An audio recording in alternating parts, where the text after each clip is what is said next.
Good evening, ladies and gentlemen. Good evening to the listening public, the wonderful people here in Nevis, those in St. Kitts, those who are listening in the wider Caribbean. Good evening to those in the United States and Canada. Good evening to those in the United Kingdom. Wherever you are, welcome to another edition of On the Mark. I'm your host, Mark Brantley, and thanking you for joining me yet another Wednesday evening, and hopefully you'll spend 2 hours with me here at Von Radio from 8 to 10. If you're tuned in, it must mean that you're listening to the Eastern Caribbean's only powerhouse, VON Radio, the voice of Nevis, www.vonradio.com.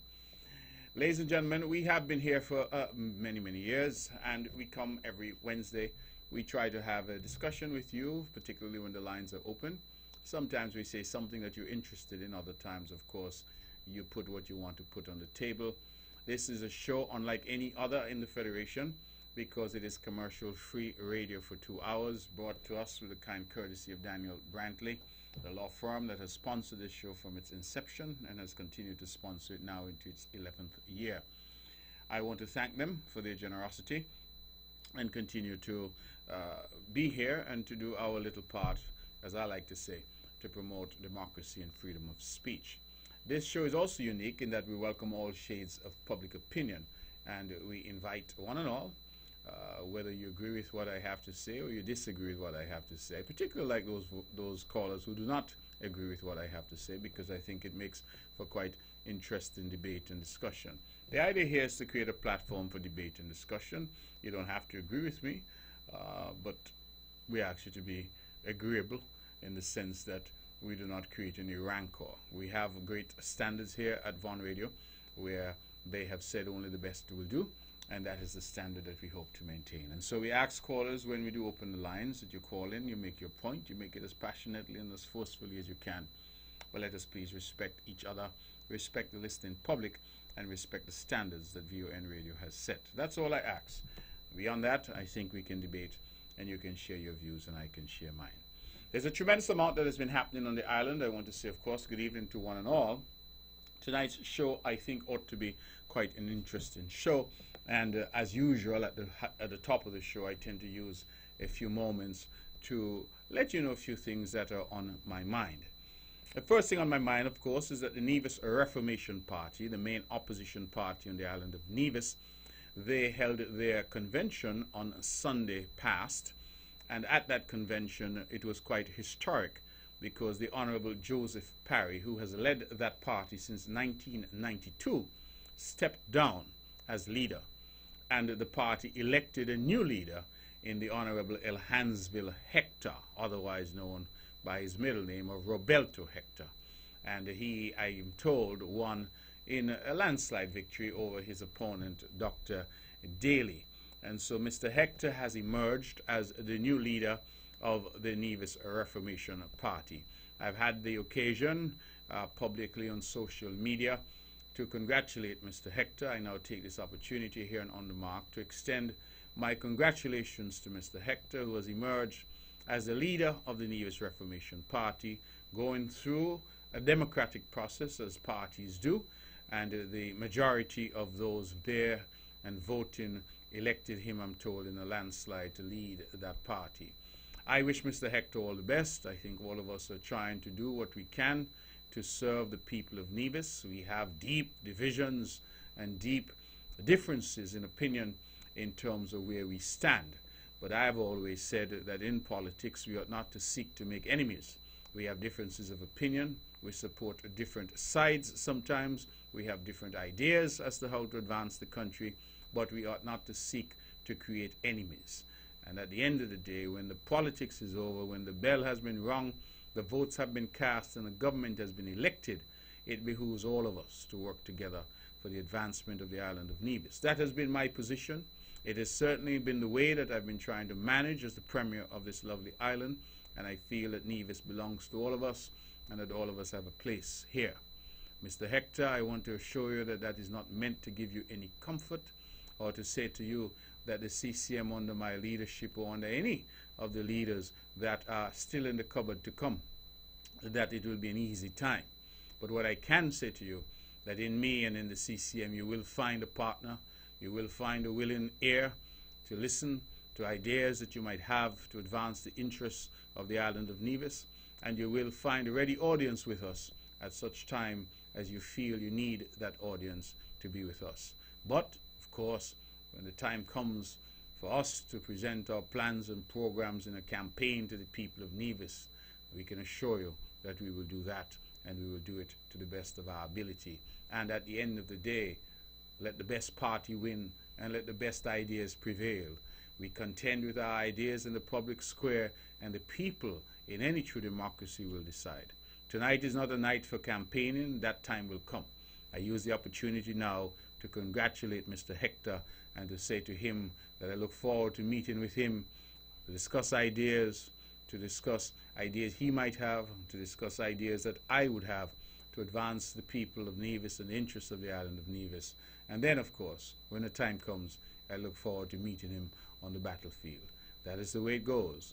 And Mr. Hector, I look forward to seeing you yet again, having seen you before, on the battlefield as you now take on the mantle of leader of the Nevis Reformation Party.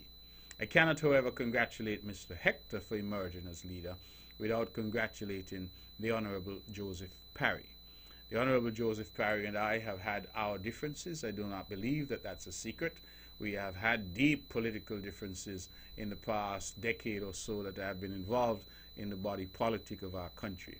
But I can say that despite those differences, despite sometimes the rhetoric, that I have never held any ill will towards Mr. Parry, and else I can't speak for him.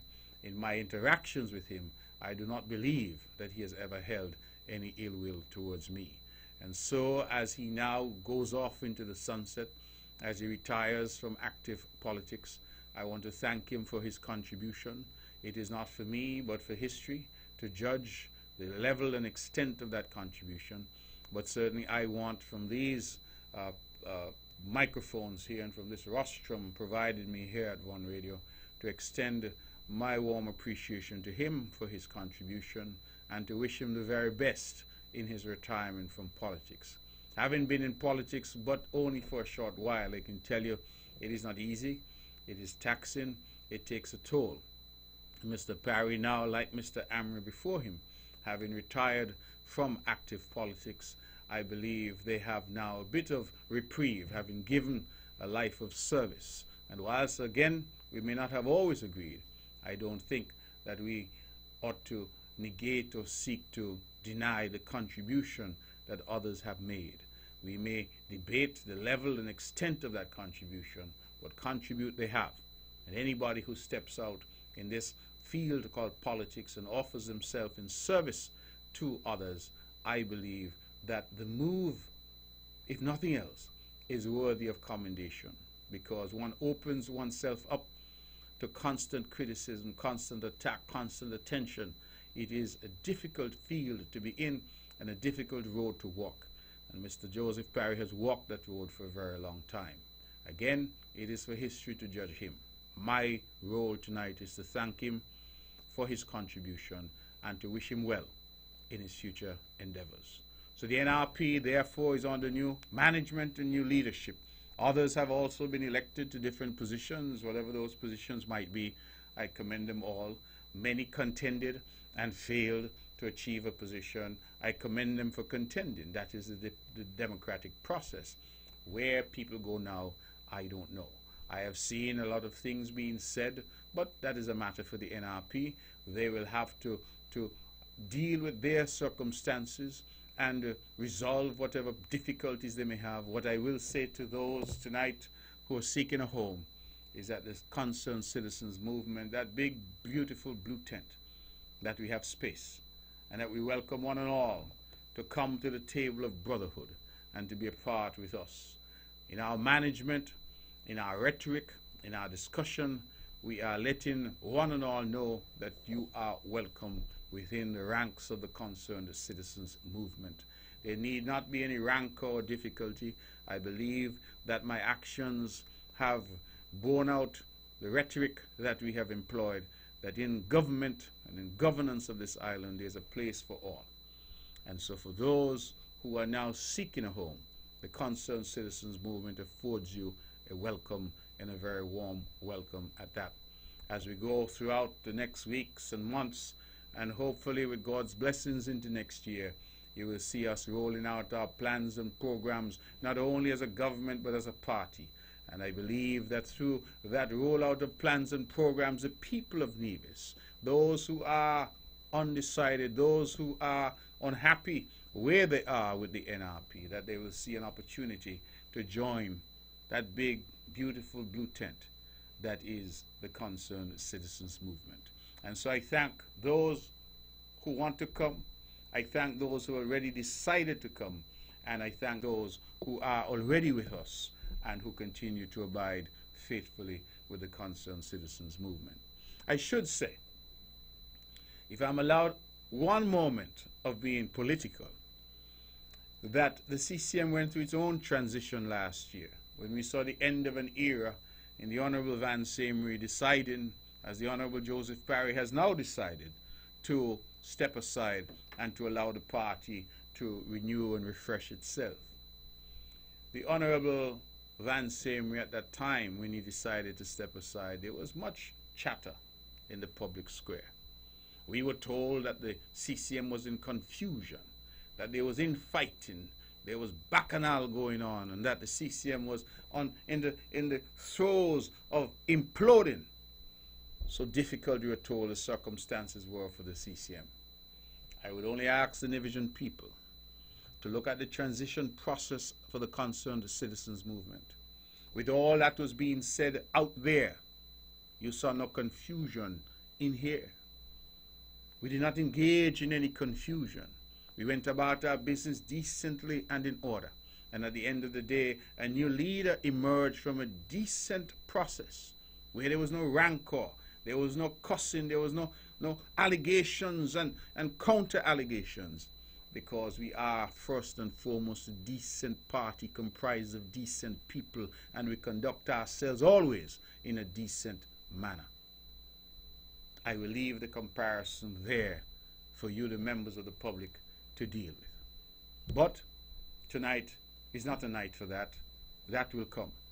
Tonight is a night to say congratulations to the Honorable Elhansville Hector, and congratulations to the Honorable Joseph Parry on taking the honorable step and deciding of his own volition to demit and hand over the leadership to another, and we wish him well in his retirement. What else has been happening? There has been a lot that has been happening. I want to take a moment to speak to the people of Bath Village, the metropolis of Bath, as I like to call it, one of the biggest areas and the most important areas in the constituency that I'm privileged to represent. I was privileged to have been invited with the Ministry of Public Works for a town hall meeting, which we held in Bath on Sunday afternoon. The purpose of that town hall meeting was to meet with the residents of Bath Village and to speak to them about the road works that have been planned and that even now as we speak are being implemented in the village of Bath. I want to be very clear to the people of Bath Village that you matter to me as your representative. I want to be clear that you matter to Nevis, and I want to be pellucid that you will not ever be left behind. And so as you've looked on for all these years, in fact, after the town hall meeting, a youngster said to me that he believed that the road running alongside the Alberta Payne Community Center, the main road into Bath, he said, had to be more than 60 years old. I do not know if he's correct, because I myself have not graced this earth for that long. But I will say that the people of Bath have waited a long time, just as the people of Brownhill have waited a long time, just as the people of Hanley's Road and Shaw's Road and Rollins have waited a long time. And what we keep saying to the people of the island is, please be patient with us. Our plan is a holistic plan. Our plan is a plan that will touch every single person that is privileged to call Nevis home. And so what have we done? On Sunday we announced that we will start the first phase of the Bath Road Rehabilitation Project, starting at Reliable Motors and coming through past the Bogs, past Black Hat, and going there by Miss Butler. That area is being redone. Importantly, the public works, consistent with the philosophy developed by this government and developed by this party, the CCM party in government, that all work of that nature, wherever possible, will be done by our own people, using our own expertise and our own equipment, that consistent with that, the Public Works Department will undertake those works in Bath. And most importantly, we have said to the youngsters in Bath, because we recognize that there are pockets of unemployment in Bath Village. I know I am the representative for Bath, and I've gone there, and youngsters have said to me that they're looking for something to do. We make this appeal to them, that they try and get some bite of the work that is happening now. I drove on the road tonight. The excavators and heavy equipment are already moving. Put yourself in place. I have said so in the past, perhaps using inelegant and colloquial language. But I've said, if you hear food is sharing, get your plate and put yourself in line. I don't want anybody from Bath to tell me that a big project comes to Bath and they can't put themselves in line to get some small benefit. And so I'm calling on the youngsters in Bath that you go. We will not be able to employ everybody, but certainly those who have the interest and the appetite, that they go and they benefit from some work on that project. This is only the first phase. And I ask you, if you get a little work, that you work diligently, you show up for work on time, you work properly, you work hard, because there will be other phases to be done in Bath, including the major phase, which is the Bath Main Road. And when that is done, we would hope that again, those of you in Bath would be embedded in that project, just as we've done in Brownhill, just as we did in Shaw's Road, just as we did down Hanley's Road. We try our best to incorporate people from the local community. And so Bath villagers, if you're listening, please tell each other that some relief has finally come, that we'll be doing some remedial work on the roads in Bath Village, and that we're starting with the very first phase, which is that lower Bath, and then we'll tackle the more complicated phase, which is Bath Main Road, as we go into the new year with God's grace and God's blessings. I hope I've been clear. And so those of you who are listening to the show, please call the others and let them know that something good is happening in Bath Village.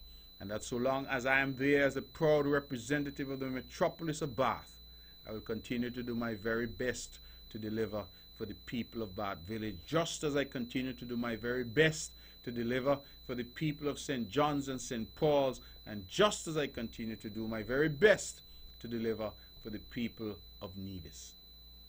And so I ask again for the people of Bath to take advantage of the opportunities that will arise, but more so, I ask them, please, for their patience and their understanding. Construction brings dust, it brings noise, it brings inconvenience.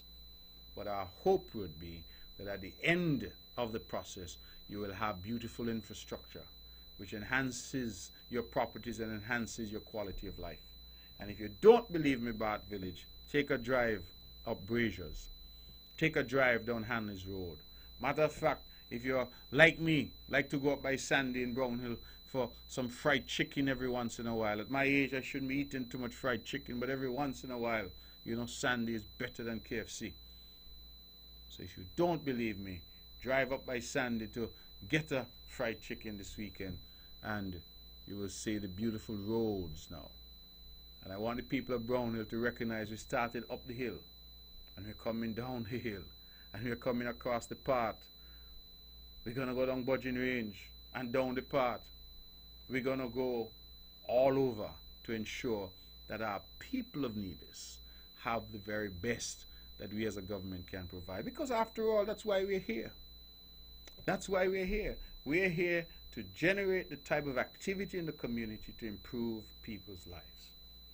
On that note, I have heard that someone from the other side, the NRP, as I said, I don't really come to campaign tonight.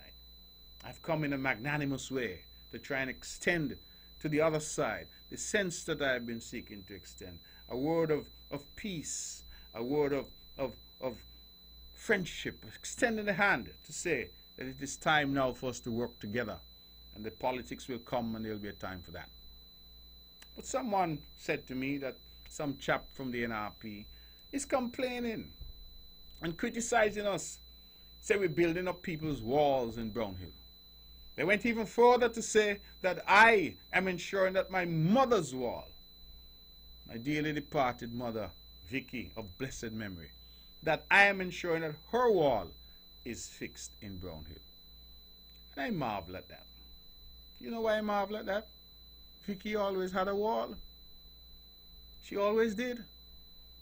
And we have set the example since Hanley's Road, that wherever we go into the community to do work, public works, we leave the community and the members of the community better off, not worse off. Now, imagine, when you're doing that road, you are taking a foot, sometimes 2 feet, sometimes even more. You're encroaching on people's lands, you're inconveniencing people. And you know what I found about Nivisions? For the most part, they have been so reasonable with us that many of them have said, you've removed my fence, you've inconvenienced me, you've taken a foot of my land. Simply put up the wall for me. And we call that igual. We call that even Stevens. And so in a way, the construction of the wall is compensation for the inconvenience and the land sometimes that we would have taken. We do the surveys where necessary. We put back in the survey markers where necessary at no cost to the homeowner. And we try to leave homeowners better off. What is wrong with that? Pray tell. So if you get a little wall in Brownhill, or you got a little wall down Henley Park, or you get a little wall up in Rollin, or up in Braziers, or over in Shaw's Road, what is wrong with that? And to mention my dearly departed mother, well, if we take down she wall, we must put it back. So what is the fuss about? Sometimes I think before we speak, and I say so all the time, we should seek to engage something that God gave us, which is called a brain. Engage that. Then we engage our mouths. That is why it's set up the way it is set up, you know. You think before you speak, because some of the things that are being said. I live up Montpellier, I'm not putting up any wall for myself. I'm not benefiting from any wall. The benefit is going to the good people of Brownhill. And they will go to the people of Bath Village. And they will go to the people of Craddock Road when we get there early next year. And they will go to Shaw's Road when we take the rest of that road up. Because Minister Jeffers, Deputy Premier Jeffers has said, it will be done and it has to be done. We will benefit the people of Nevis because that is our mandate. And that ought to be the mandate of anybody who is privileged to sit in a position in government. So I want to make that very clear, that that is our position. Okay. Ladies and gentlemen, having appealed to the people of Bath, I want to spend a few moments and say a few words, because I believe that my voice, perhaps more than any other voice in recent times in our country, has been a loud voice on the issue of crime and criminality in our society. I have condemned crime in high and low places. I have been unwavering in my support of the police and the security forces. Many have criticized me for my position, but I have said that my position was what it was when I was in opposition. It continues to be what it was and what it now is in government. I have said that the primary duty of any government is to keep its people safe. Economic activity, growth in tourism, healthcare, education, all of those are important, but the primary duty of any government is to keep its people safe. And a citizenry that does not feel safe cannot produce economically. Children who are not safe and don't feel safe can't go to school and produce in school. Teachers can't teach and nurses can't nurse if they do not feel safe. Our people must feel safe in their homes and in their businesses. It is no secret, ladies and gentlemen, that we've had a problem in our country for many years. It's not a problem that just started. Some of you, the way you talk sometimes, you make it seem as if it is a problem that originated yesterday. No, it is a problem that has persisted now for nigh 20 years in this country. A problem of murder and mayhem among certain elements of our society, which continue to use hatred for each other and perhaps hatred for themselves as an excuse to take guns and knives to exterminate each other. The murder rate is too high. You and I have cried out about it. I cried out about it in opposition. I remember going into the house in St. Kitts and naming victims of murder for a particular year. I remember the feeling in this country when under the previous government we had the most murderous year in our history. Some 35 murders in a single year in St. Kitts and Nevis. Our anthem speaks about our country where peace abounds. And we have not had peace in quite some time because of the activity of a few. And I have been very strong. My voice has been very loud. I have had a lot of criticisms. People have said, now you're in government, why you don't solve the problem? As if crime is a problem that you can snap your fingers and solve. As if it arose overnight and therefore it can be resolved overnight. That is not the case, ladies and gentlemen. Crime is a social problem. But it requires serious attention from serious people. And so as I hear the constant refrain, in fact, there was a poll done recently by one Peter Wickham of Cadres. He says, what is the number one issue? And overwhelmingly the people said, crime. Our people are concerned, and they ought to be concerned. You're not going to hear me come here and sugarcoat and tell you everything is good, because if things are awry, especially with crime, we cannot push our heads in the sands like ostriches. We must confront it and deal with it. And that's exactly what we're doing as a government. Exactly what we're doing. The federal government has responsibility for national security in this country. They have expended more money than at any time in the history of this country. In 2015, when the Team Unity took government, we spent more in 2015 on national security than has ever been spent. We came back in 2016 and 2017, and each time we have increased the amount that we have spent. We have invested in training of our police. We have increased the risk pay for our police and other security forces. We've invested in a forensic laboratory. We have invested in the comparison microscope to allow our trained technicians to do better ballistic testing. We have invested in our police and our security forces up and down the line. Even the Nevis Island administration, which has no budget line responsibility for security, we too have invested. If you want proof of it, just go over to Newcastle and you see the brand new state-of-the-art police station that is being erected in Newcastle, courtesy of the Nevis Island administration. We have invested and we continue to invest in our safety and security.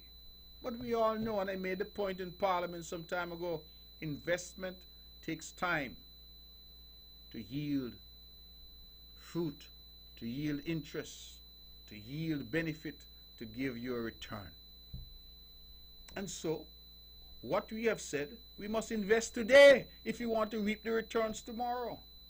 We cannot continue to pretend that it's business as usual.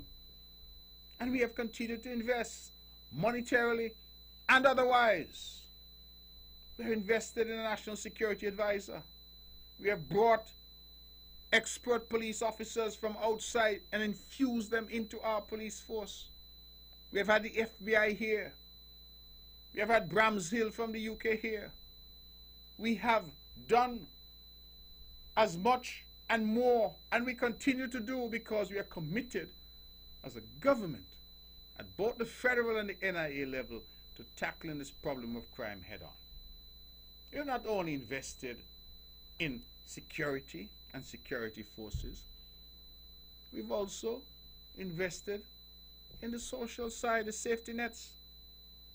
Right now, We have gone around, we've collected the data to provide $500 additional income for households that are making less than $3,000 per month, to top them up, to get them to a place where they can feel a bit better, to lift them out of the shackles of poverty where many now exist.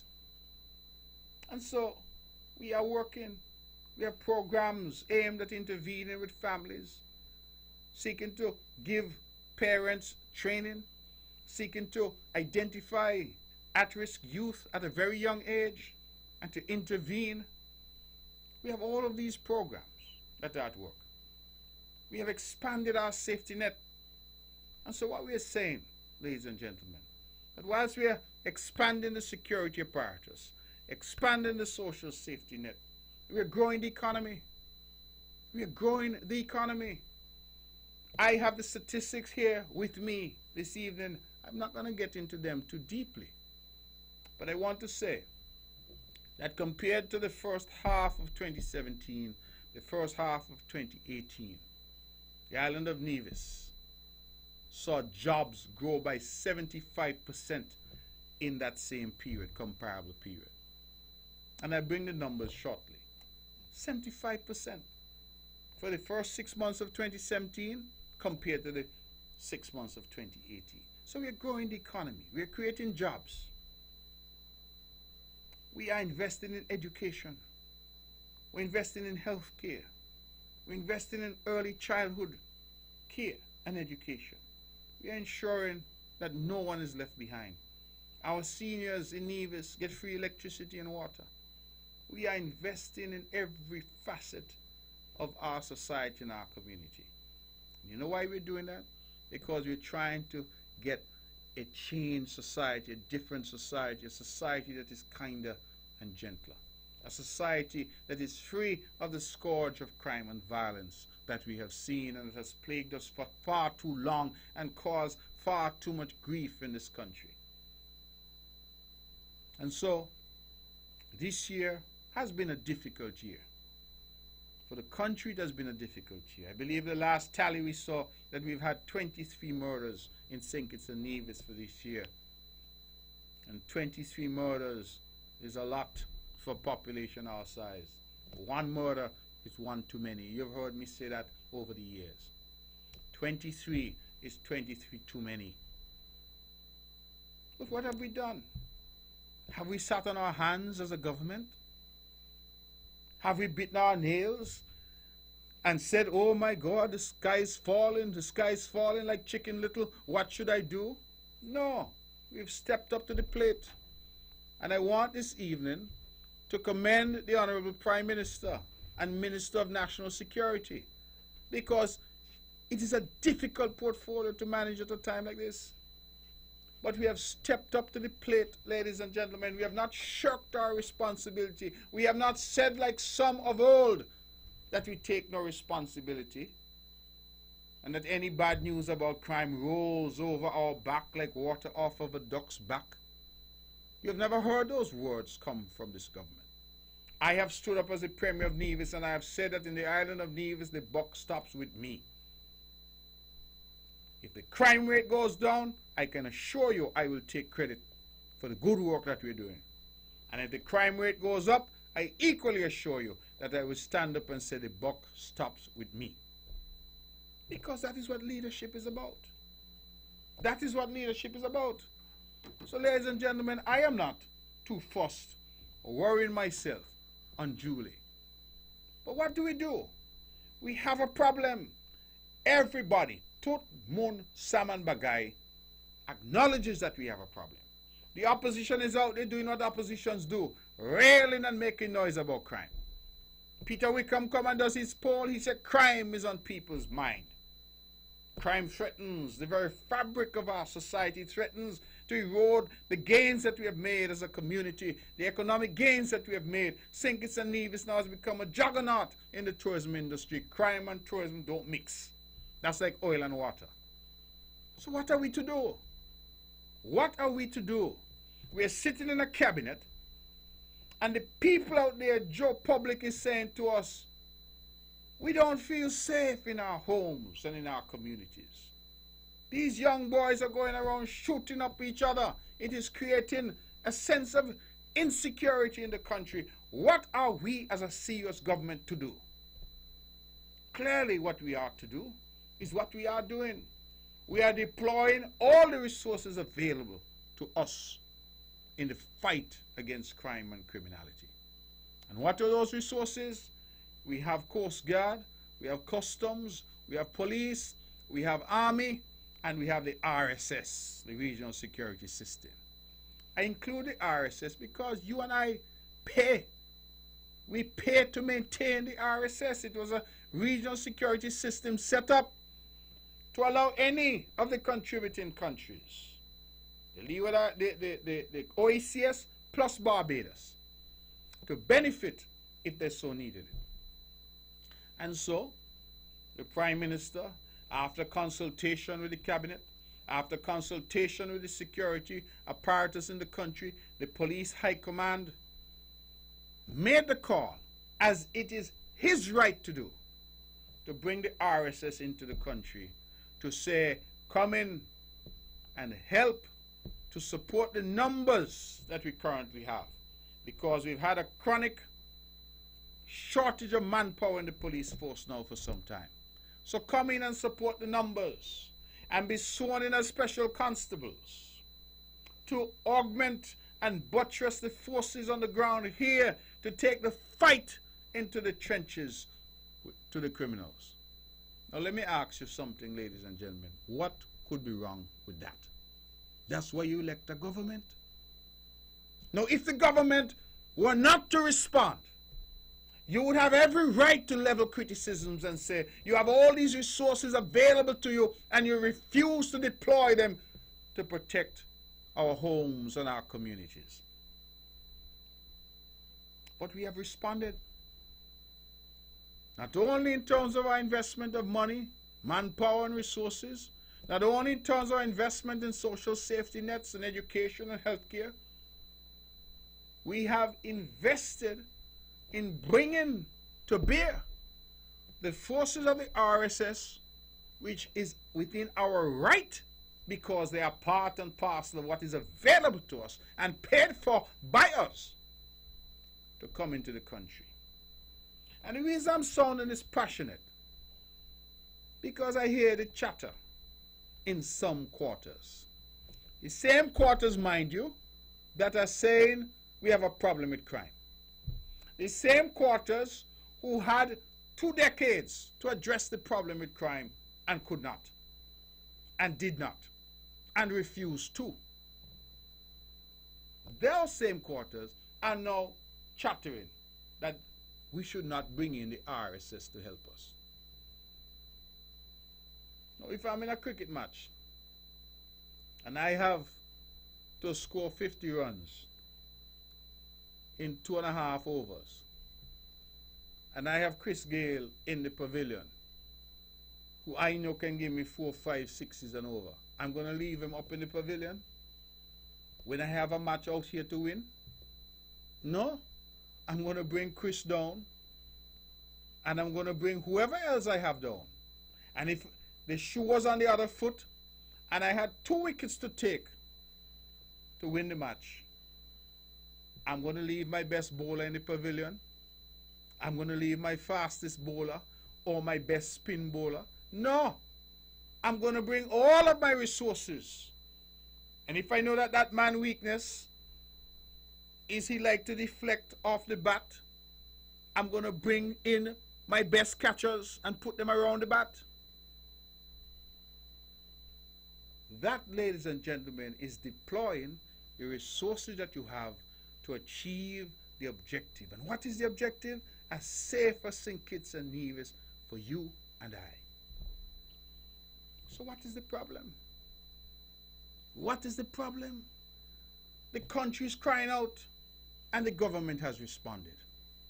So why it is now that people are out there trying to create mayhem and confusion and say no RSS should come? The same people who say that they have a problem in the country. Now say you ought not to bring the resources to bear to solve the problem. I have said, and I've made it a lifelong saying of mine, that you have to ignore the noise and focus on the substance. Ignore the noise and focus on the substance. People say RSS coming and RSS harassing them. RSS isn't harassing anybody. The RSS has joined the local forces, and every team that goes out in an operation is led by the local police. And they've gone out with the numbers augmented to do their job. Let me say it again, to do their job. And my simple warning to you, the few who have been seeking to terrorize the many, is that if you have cocoa out the door, rain is coming. If you have cocoa out the door, rain is coming. Those who don't have cocoa and those who don't deal with cocoa don't have to worry, because the rain now come for them. A lot of times you hear people, oh, this problem and oh, that, and they come into my house. I always ask them, why they come to your house and not to mine? Why they come to your house and not your neighbor's house? Obviously, it is whatever information they have of what goes on in your house, or what you and your household are involved in. And it's high time we say these things and we talk plain and straight. Because I see some people who, like some dancehall boys say, bad from them born. And all of a sudden police come, search them house, and to hear them talk, you would think that them are the passing picnic. That them don't serve at the altar. Altar boy, choir boy. Them never trouble nobody yet. But then, the minute you turn around, bad boy, cold-hearted thugs. But when the police come and the RSS come and the army come, jump on radio station to bawl and say, poor me, why them a trouble me for me not trouble people? Let me tell you something. The police and the security forces must do their job. And I'm speaking this way because I think somebody has to speak this way. They must do their job. I am not saying that they must go out and abuse people, because that is not part of their job. I'm not saying they must go with any excess, but they must do their job, because it is the behavior of our own people that has caused the reaction and the response of a government, a responsible government, to bring now the resources to bear to deal with the problem. If all of us were going about our business, going to church and to school and to the workplace, we were not engaging in robbing and killing, there would be no need for any RSS or anybody else for that matter to come into the country. It is a reaction to the realities on the ground, and the realities that people have been crying out over, why we have brought the resources to bear. And I commend the government 100%.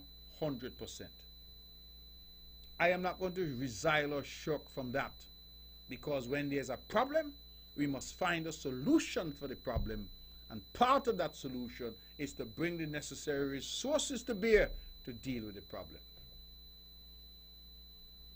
And I'm saying it because it is important that it be said that the security forces has, as the Premier of Nevis, let me look into the camera, I, Mark Anthony Graham Brantley, as the Premier of Nevis, state unequivocally that the security forces have my 100% support. We must support them, because they are out there putting their lives on the line to ensure that you and I are safe in our homes, safe in our businesses, safe in our playfields and in our communities. And we must support them. I've heard the Prime Minister say time and time again, and I've quoted him time and time again in saying that in any confrontation between law enforcement and the criminal elements, law enforcement must prevail. They must prevail, because the alternative is a society which is lawless. And any lawless society cannot be a society that progresses. There could be no development, no sustainable growth, no economic growth, no quality of life in a society that is lawless. So we have to enforce, and we have to support that enforcement. We have to support our security forces. Our security forces must be responsible. They must interact with our people in a humane, sensible, and professional manner. But in any confrontation between them and the forces of lawlessness, those dark forces which threaten to engulf our country, law and order must prevail. And I'm not going to resile from that. So don't call me and tell me, say, oh, this and that and the other. If you know you're involved in wrongdoing, stop it. That is the only way that we're going to save this country. And so, ladies and gentlemen, the decision to bring the RSS was a right decision, a correct decision. It was a courageous decision. And it is one that I commend the Prime Minister as Minister of National Security and the Cabinet for. And it is one that if it needs to be made again, it should be made. As a matter of fact, I have said to them that my only regret is that we ain't also bringing FBI, Scotland Yard, Royal Canadian Mounted Police, and everybody else that we can get. Because when you have a problem, the first thing you do is acknowledge you have a problem.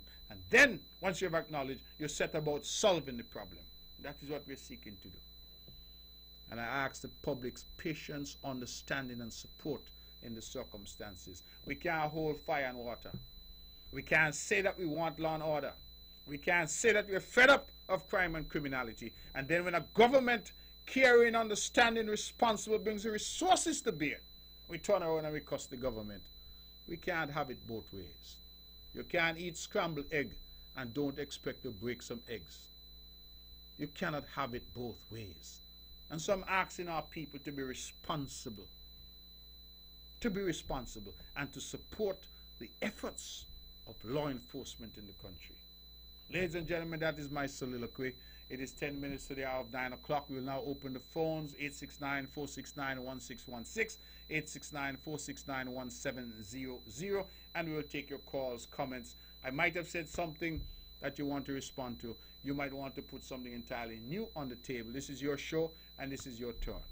Call in and let us hear your views. Let's go to the phones and take some calls. Good evening. You're on the mark. Hello? Good evening, sir. You're on the mark. Go ahead, brother. Mr. Premier, good night. Good night to you. How are you doing? I'm well, thank you. How are you? Yeah, I'm okay. All right. You're fighting with a tough issue tonight. Uh-huh. Mr. Premier, some time ago I said, you know, I'm going to just kind of stay out of public life. But since you're talking about crime tonight, I said I have to say something. And one of the things that I want to say is if there is anybody out there in this federation, whether you be national, citizen, or resident, that is making crime a political issue and glamorizing it and trying to make the country look bad, as it were, perhaps because at this time maybe your financial or social standing is not what you would really like it to be, or perhaps your party is not in power this time, and so you feel compelled that you have to try to do damage to the country. Well, I want to say, I do not see how any one of us trying to do damage to the country can help neither our financial nor our social standing. I cannot see it. As such, I am imploring you, I am imploring the people of this federation, I'm begging them, please, let's not make crime a political issue. And let us not publicize it, over-publicize it, because people outside there listening. Other countries have problems too. I travel and I listen and I read. I used to read a lot of time. I can't read now. But other countries have problem too. And yes, we have to recognize we have the problem.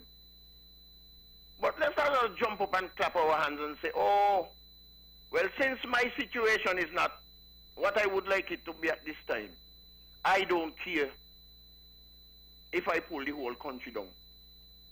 Rather, you can look at it and say, look, let me see how I can help. So that as it turns out better for the country, it would also be better for me, and perhaps my situation can reverse.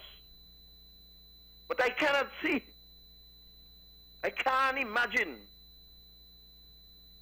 anybody who loved their country would make crime a political issue and glamorize it and say, oh yeah, I'm glad it happened because it's not my party in power at this time, or I don't think it's only party alone, but sometimes people feel that, you know, they're kind of left out or left behind, and sometimes that is the case in truth.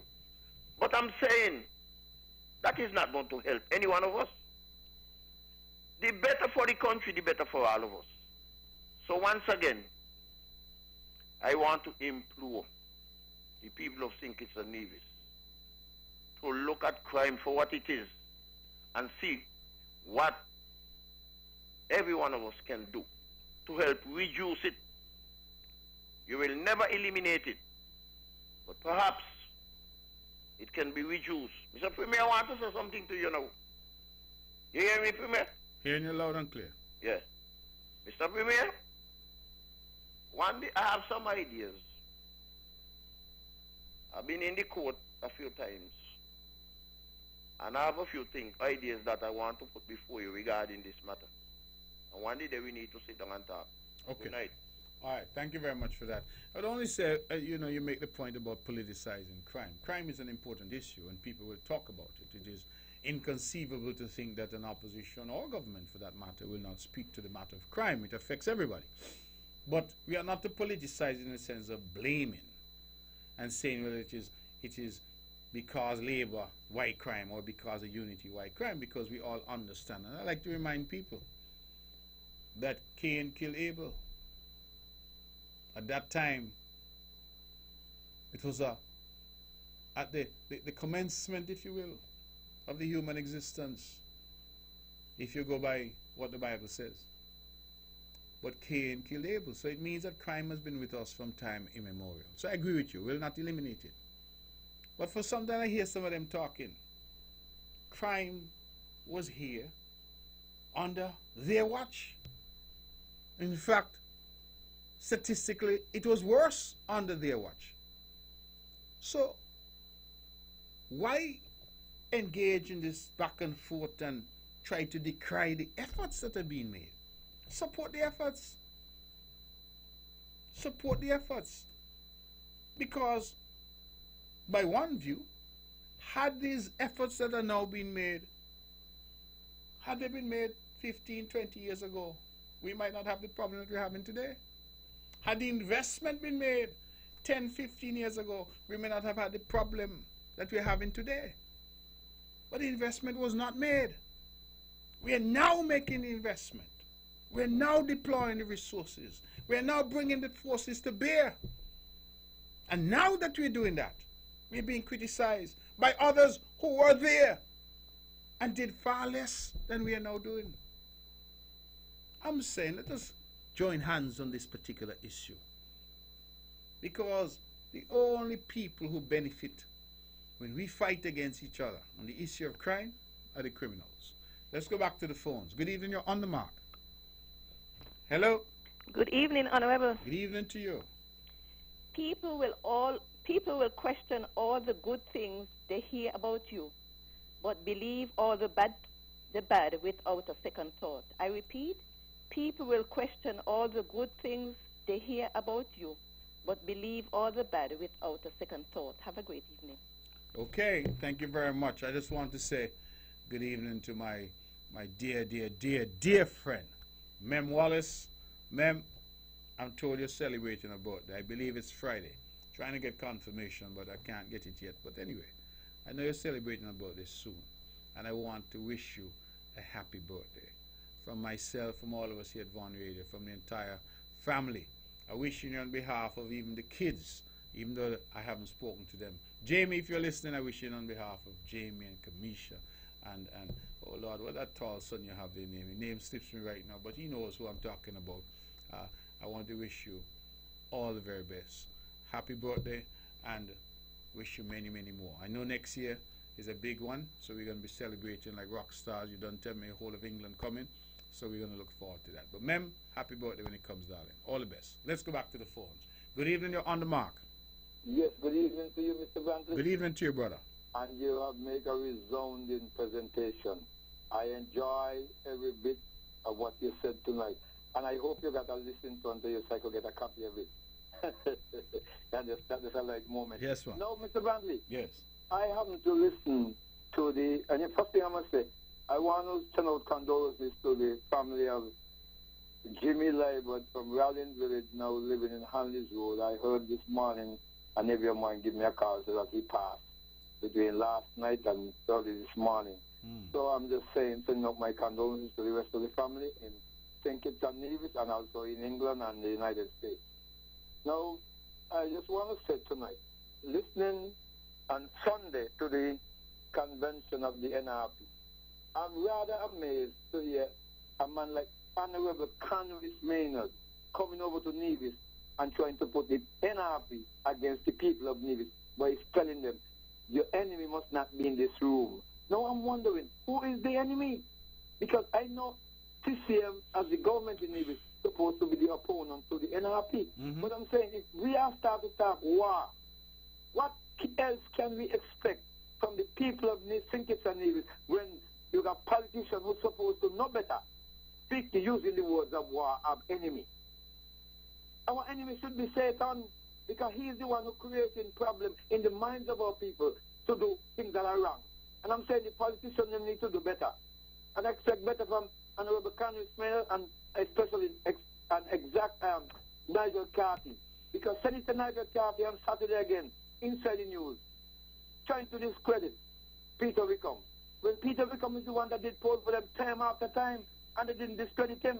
But I'm rather amazing that he started to put a political hat on the head of Peter Wickham because he bring a poll, because they say he was 6 months old. Whether he was 6 months old or a year old, the time of the release, because he couldn't release unless whoever gave him the job to do the poll, tell him to release it. Exactly. And I'm saying it's really heartbreaking to see the way that we are come. We are fallen so low.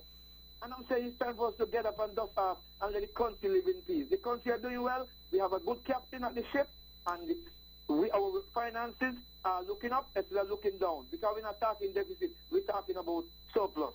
And it's the problem I have with politicians. When they're in opposition, sometimes we say things and then we regret. I'm saying tonight, I want to speak to the whole federation. Let us live in love and put down the guns, because gun cannot kill nobody by itself. It must be a hand. So be careful what your hand do and what your mouth say, because it can bring destruction to our nation. God bless you. Have a good night. All right, my brother. And thank you very much, because you have raised a very important point, that this language of enemy that was introduced by the Honorable Conris Maynard. I know Conris. As a matter of fact, I will go so far as to say I like Conris Maynard. I have had a discussion with him on more than one occasion. I think he's a young man who has a lot of promise in him. But sometimes maybe it's the company you keep. Because I can't understand that an otherwise sensible young person like Conris would come up here with that kind of language. That is not language that is welcomed in the island of Nevis. In fact, I go further, it ought not to be language welcomed anywhere in the Federation of St. Kitts and Nevis. We are not enemies. We have political differences. We support different political parties, but at the end of the day, we are all citizens and residents of this great country. So when he come and start to tell people about this is your enemy and that is your enemy, you know what people do to the enemy? They kill the enemy. We as leaders have to lead. We have to demonstrate in word and in deed to our people what is right, what is good, what is just. So if Congress come up here and telling NRP that CCM and CCM people are their enemies, Well, that is the same mentality the gangs have, that the other gang members are their enemies. That is why they feel no difficulty in picking up a gun, picking up a knife, because that's what you do to enemies. You attack and try to kill them. So I am happy you raised the point, and I'm hopeful that Congress is man enough to come and apologize for that language. You know, I watched a little news before I came here tonight. And in the great United States of America, the greatest nation that the world has ever seen, today, they say bombs were delivered to Hillary Clinton and Bill Clinton's home, to Barack Obama and Michelle Obama's home, to CNN, to Maxine Waters. Bombs delivered. Now, what if one of Barack Obama's young children was in a position to go to, I don't know, the mailbox or whatever? What if George Soros, because something was put in his mailbox, what if his grandchild had gone out to open the mailbox? You see, that is what inflammatory language, language of hate, vitriolic language, language where you paint the other person as the enemy, that is what it leads to. And so the great nation of America now, even now as we speak, is going through this whole uproar because they're finding out that words have meaning, and what you say impacts what other people think. And leaders in the church, in the community, in government, in the school, wherever leaders are, they must choose the right words to convey the right message.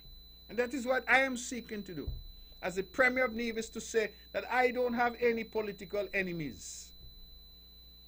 I don't have any enemies as far as I know. For those who choose to make me their enemy, that's a matter for them, because I'm not losing any sleep at night thinking about them. I am trying to do the best that I can for the people of Nevis. And I'm saying that we ought not to introduce this type of language into our political lexicon in the country, because it can only lead to one place, and that one place is difficulty for our people. So Congress, nobody come over here with your foolishness, but nobody's enemy. Keep that wherever you keep it. Keep that wherever you feel that that is welcome. It is not welcome in Nevis, and we need to stop it. And speak to each other in a way to say that what we have is a battle of ideas. That's all we have as politicians, a battle of ideas. And in a battle of ideas, some ideas will win and others will lose. That is the life itself. No need to characterize each other in this fashion that leads only to the level of division that could see in America today bombs being delivered to political opponents' homes. It's not where we want to go. Congress, you ought to be ashamed of yourself. You know better than that. Let's go back to the phone. Good evening, you're on the mark. Lost that caller. Let's try somebody else. Good evening, you're on the mark. Yes, good evening again. Yes. Could you imagine again, with the same inside the news on Saturday, could you imagine, while Honorable Nigel Carty was in Winnipeg talking about, trying to discredit Peter Wickham, he has a group up in the village, I was told on Monday morning, doing a poll. So I'm saying, because he mentioned on the program that anybody can do a poll. And then myself and the good lady Miss Henry, said, anybody can do a poll. So I'm saying, you got to get the mechanism to do a poll. And I'm saying, Carty need to do better, because they know better. And this is a problem we have in the country, because people who say that they got a degree, setting this kind of trend. What we expect in the results. So I'm saying it's time for us to put our eggs in the basket and make sure that we got good eggs and not camouflage eggs. God bless you. Have a good night. Good night. Let's go back to the phones. Good evening. You're on the mark. Good evening, Miss Sheriff. How are you, my dear? I am good. Good evening, my Premier. Isaiah 54, verse 17. No weapon that is formed against thee shall prosper, and every tongue that shall rise against thee in judgment thou shalt condemn. This is the heritage of the servant of the Lord, and their righteousness is one of me, said the Lord. Sympathy is going out to Olivia Sargent over there in Orlando, Florida, on the passing of her son, Kenny Sargent. Sympathy is going out to Avril Griffin and family on the passing of their mom, Joyce Audrey Griffin, at Morning Star. Sympathy is going out to Hyacinth Clark and family over there in Cox on the passing of their mother, Laurel Brown. Good night to my cousin. Now he's back on my feet. All he has to do is thank God. Mark, whatever you say and do, I agree with you. Too much killing in this place. Me and Alfred, good night. Thank you very, very much for that. And as usual, I can always depend on you to remind us of those that we have lost. I want to join you in sending condolences. I did extend condolences to the family of Laurel Clark. I'm very, very close to Elvis, who was my schoolmate, my classmate, and of course to Judith and all the others. I also want to join you in extending condolences to Steffi and his wife on the loss of their son. Really, really tragic. A young man died, I'm told, in a car accident, and I want to really extend condolences to them. And to all of those who are mourning, I join you in extending my deep, deep condolences from all of us here at One Radio to the families that are mourning, and to tell them, as I often say, that the prayers of the multitude will comfort them in their hour of bereavement. Let's go back to the phones and take some more calls. Good evening, you're on the mark. Hello? Hello, good evening. Okay, we've lost that caller. Let's try this one. Good evening, caller, you're on the mark. Mark is a motorbike. It's not a car. Oh, it's a motorcycle. Okay. Yeah, okay. Thank you. All right. We continue to take your calls on 869-469-1616, 869-469-1700. If you're just joining the show, my name is Mark Brantley, and I welcome you to another edition of On the Mark, Straight Talk Across the Narrows. Wherever you are, if you're tuned in, it must mean that you're listening to the Eastern Caribbean's only powerhouse, VON Radio, the voice of Nevis, www.vonradio.com or 860 on your AM dial. Let's go back to the phones and take some calls. Good evening, you're on the mark. Good night to the Honorable Premier. Good evening to you. Good night. Now, Mr. Honorable Premier Mark Brantley, you are so right. I listened to your opening statement. And if you ain't in nothing, I do not think the RSS them going to hunt and come rally you down. Up to last night, I going up a street they call Market, Pick Up Alley. And I see some soldiers there, some army man there shaking up, some three guys got them lean up and shaking them out. Mark, and people passing all the time going. You know? Mark, they ain't ask me nothing because I ain't in nothing. They ain't ask them nothing because they ain't in nothing. You understand? If you ain't in nothing, they wouldn't got to shake you out. And Mark, let me tell you something with Congress and all those guys. You see, the leader they got right now, the same leader they got right now, anybody who join him right now from the political rostrum, they fail. They fail. I sure you all of them they end up. All of them who join him in the political party 2016, come as new candidate and all kind of thing, how they end up. Now he had recently a young man over there, say in number 7, coming up against him, and you end up the same way. You know, disobedient, rude to whatsoever. You understand, Brother Mark?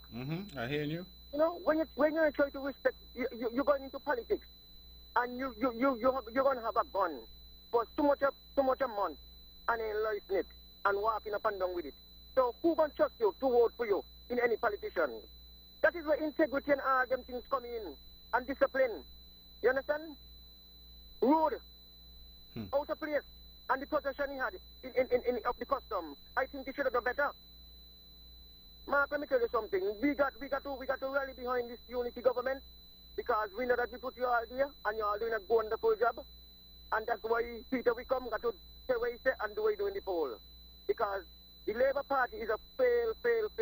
I listen to Mr. O'Clark and tape the touches the Monday night. And he bawling and said he's going to get a heart attack because he don't like how the Labour Party going. The Labour Party going to shame. You mean the Labour Party going to dance, going to shame. You understand? He's going to disgrace. You understand? Because they don't have nothing to tell the people. If they had something to tell the people, Mark, I believe that they would not confront the opposition, the government, with the good things the government is doing to try to help the people. Everything they turn it negative. All right, brother. Yeah, everything. Oh, yeah, man. You have a wonderful day. Okay, thank you, brother. Thank you for the contribution. It is 10 minutes past the hour of 9 o'clock. We continue to take your calls. Good evening. You're on the mark. Hello? Hello? Okay, we don't have that callers. We're asking for your patience when you do call. You can get in. We have a good time left, about nearly an hour, 50 minutes. 869-469-1616, 869-469-1700. Let's go back to the phones. Good evening. You're on the mark. Good evening, Honorable Premier. Good evening to you. This is Roger Fife, Assistant Comptroller of Customs.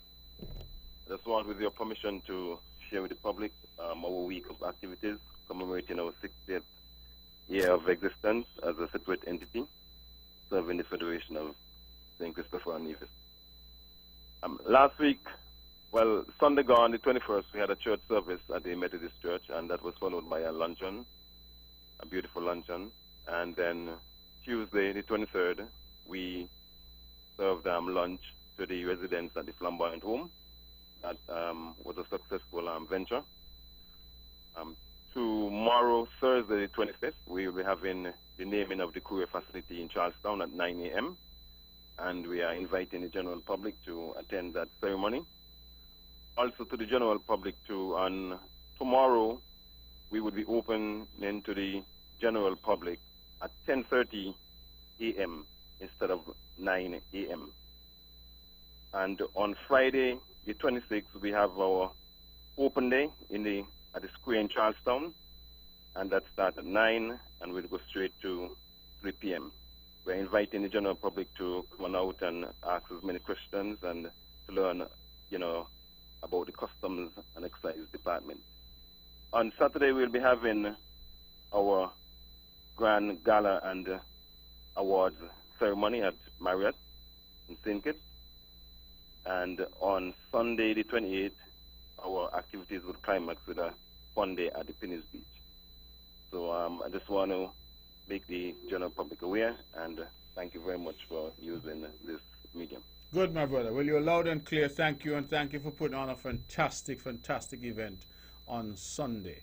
I think the church service was magnificent.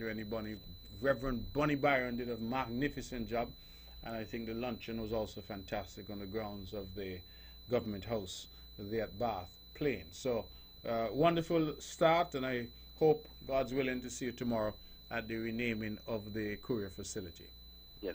Thank you. Thank you. All right, we continue to take your calls, ladies and gentlemen, at 869-469-1616, 869-469-1700. There's some callers who normally call in. They take a little time when they do.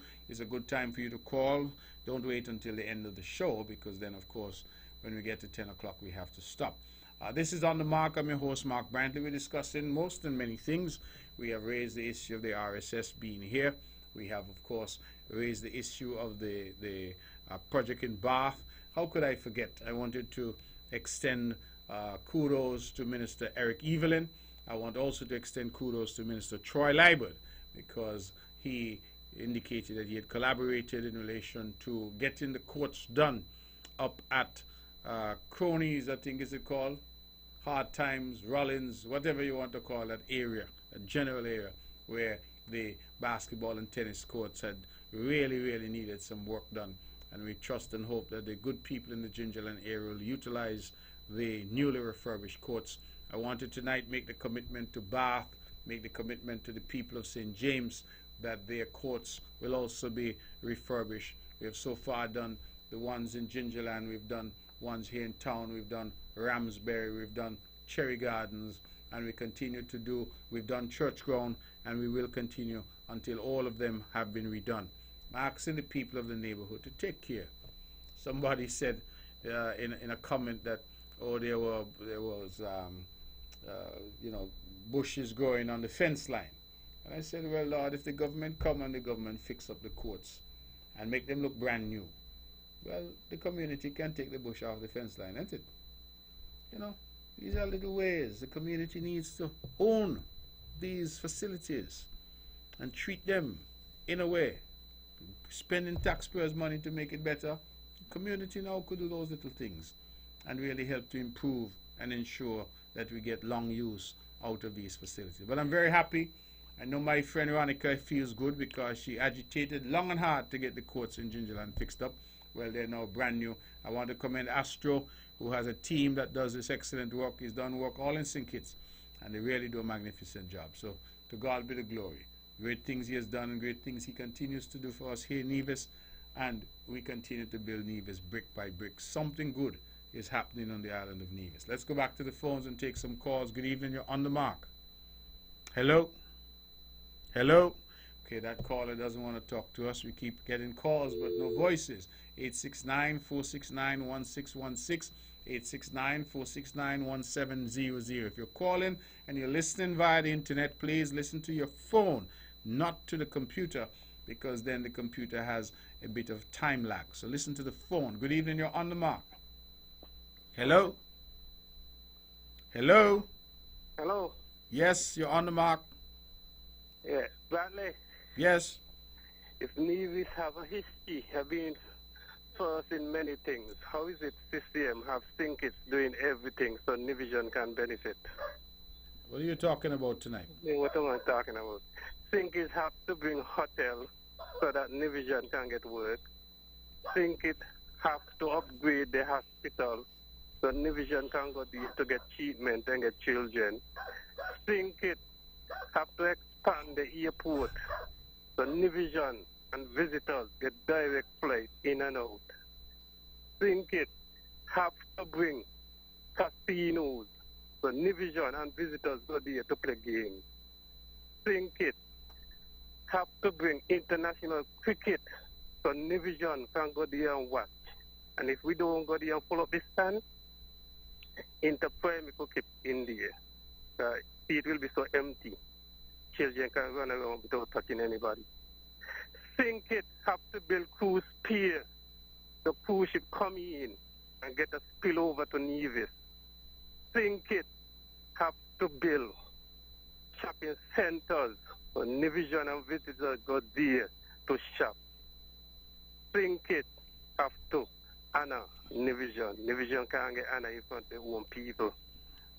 What's wrong with that? Well, I have no idea. I live in Nevis, and I'm a citizen of St. Kitts and Nevis, and I confess that this is one of the times when I have no idea what you're talking about. I mean, you ain't got no idea. I really don't know what you're talking about. I keep telling you when you call the radio station and you have a comment to make, I like to engage you, but you must come with something sensible so that we can engage, right? You're telling me that St. Kitts have to do this and St. Kitts. If you go down to Four Seasons right now, where the repairs and the renovations are being done, you see the number of Kittitians down there working. You're in one country. So what you're trying to say, if there's work in Nevis, Kittitians can't come over and get the work, and if there's work in St. Kitts, Nivisions can't go over and get the work. You're in one country. I'm saying it's simple that St. Kitts always have to be doing everything. But why are you saying always? When the Four Seasons Resort opened years ago, the number of Kittitians who got their start in tourism working at the Four Seasons, people like Roger Brisbane and all of them who are now big restaurateurs and things in St. Kitts, that's where they get their start. What are you talking about? You all must stop this nonsense about St. Kitts, and St. Kitts got to do that. People flow back and forth. Kittitians working in Nevis, Nivisions working in St. Kitts. It's one country. Francis, Four Seasons built. How much hotel come to Nevis? Francis, Four Seasons built. Caller, I'm still again not understanding your point.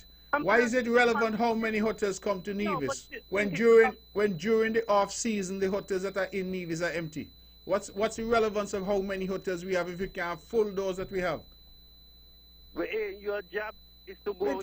Well, it is absolutely my job, but I'm just saying that some of the arguments that we deploy don't make any sense. They sound good. They sound good perhaps to you. You want us to get another 10 hotels when right now we're trying to fill the hotels that we have all year. Montpellier just reopened because they were closed in the off season. Golden Rock just reopened, they were closed in the off season. Four Seasons capacity was down to 20% or something in the off season.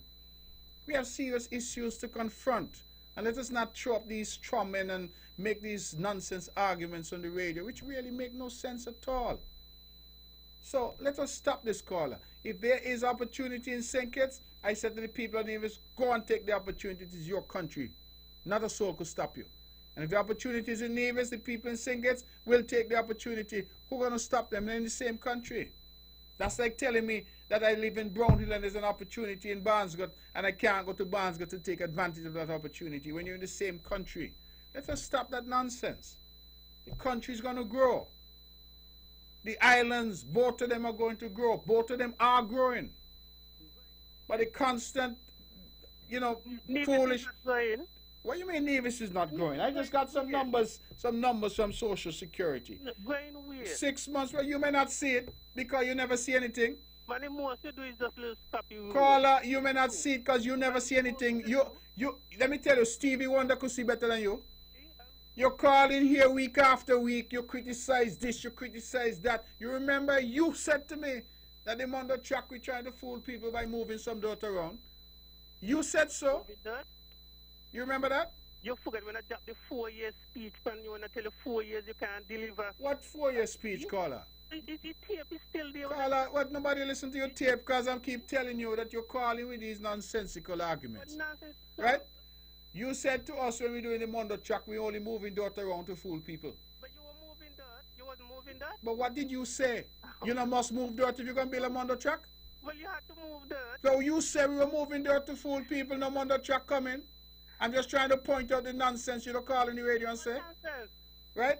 So you must stop with that and come with something serious. These are serious times. In serious times, people need serious attention. You understand? Serious issues demand serious attention from serious people. Carnival ain't reached yet where you're calling and trying to play clown already. Let's go back to the phones and take some calls. 20 minutes past the hour of 9 o'clock. Good evening, you're on the mark. Good evening to you, Mark. Yes, brother. And good evening to your listeners home on the board. I just want to support the call of the Assistant Comptroller of Customs in Nevis. I had a wonderful time being back home, Mark, and I want to commend the Nevis Division for a well-organized celebration of the 60th year of Customs separating itself from the Treasury Department. We would have gone well over 100 days, you know. But when we became independent was about 60 years ago. This dinner, the lunch was beautiful, the service was beautiful. But I can tell you what caught my attention for years, Mark. This radio station and other radio station in the Federation. I was screaming to both governments that the customs, Her Majesty Customs and Excise Department, is much more than a revenue collecting agency of the government. I was screaming to both governments as it relates to border protection, border control, and I was barely listened to. However, I was happy to hear you, Mark, saying that that has to stop. The customs will have to be incorporated in the national security system and apparatus. And when that comes from Mark Brantley, I take it as being done. Also, the Honorable Prime Minister, I believe he deliberately called me name there, Mark.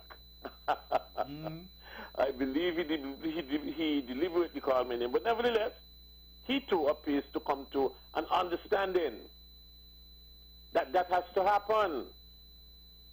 Because I've been screaming to he as well, and it seems as though that when others say things, nobody tried to examine it. But I am happy now that both you and him has examined what I've been seeing for years. Have a good evening. Okay, thank you very much for that.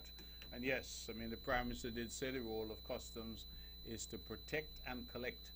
And that protection, the line of defense right there at the border, I think that's important. If they get it wrong, then they create a problem for the police and for the rest of the society. Let's go to the phones. Good evening, you're on the mark. Hello? Good evening, Sergeant. Yes, good evening. Mr. Brantley? Yes, brother. You know, I like, right, to have a strong government and also a strong opposition.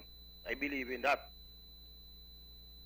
I noticed, and I don't follow politics too much, but I noticed some time ago, not too long ago, the Labour Party announced some new candidates that would be running in St. Kitts. And I was well pleased to hear that they brought in these new young guys, you know. Mm-hmm. And I believe that these are young, intelligent guys, you know, who want to pursue a career in politics. I wish them well. But at the same time, I want to caution, because earlier you spoke about Conwis. I don't know him so much in person, but I listen to his songs and I listen to him speak, and he sounds like an intelligent guy to me. Mm-hmm.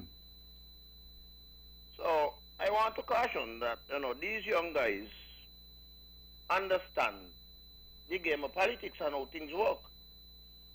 I say that because I know you can't get clean water from a polluted source, a contaminated source. And they're coming into the party, and I personally feel that at the top of the source, there's contamination. Mm. And so,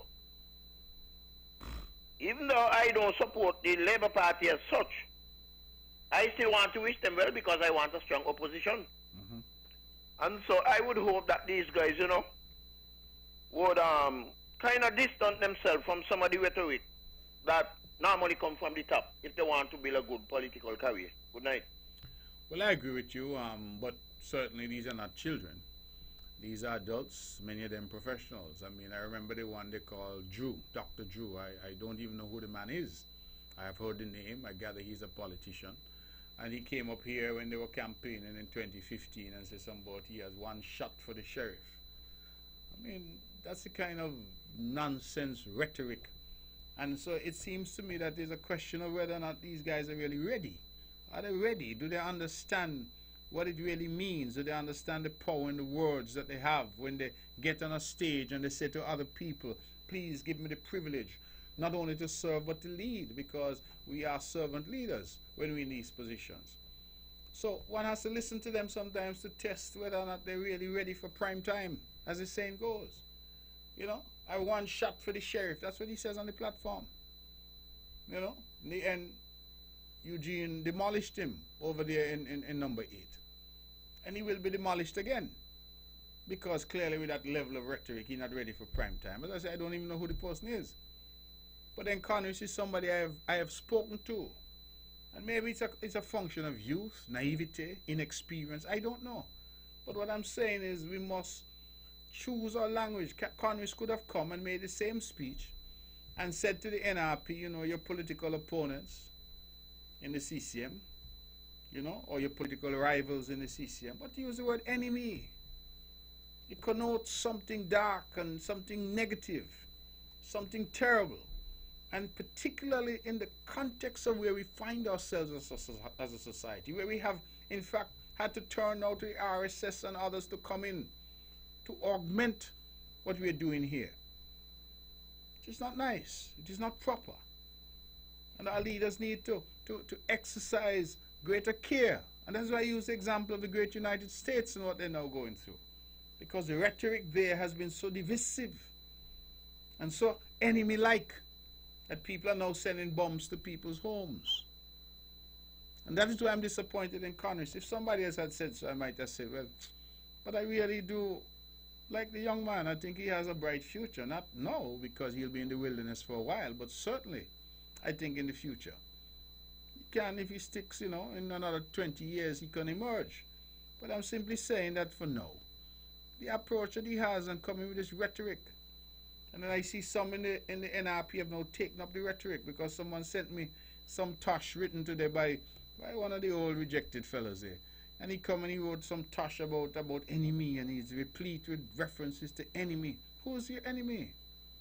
Who's your enemy? I am not your enemy, for sure. So who's your enemy?